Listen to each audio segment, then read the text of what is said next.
Ito po, yung pong mga nabiktima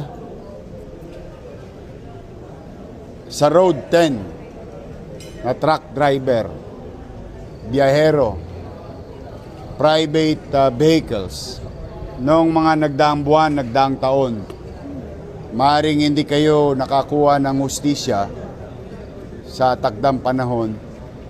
Nagtagubilin po ako lahat ng gumawa ng krimen na hanggang ngayon maaaring pinagtatawanan ninyo ang lungsod ng Maynila.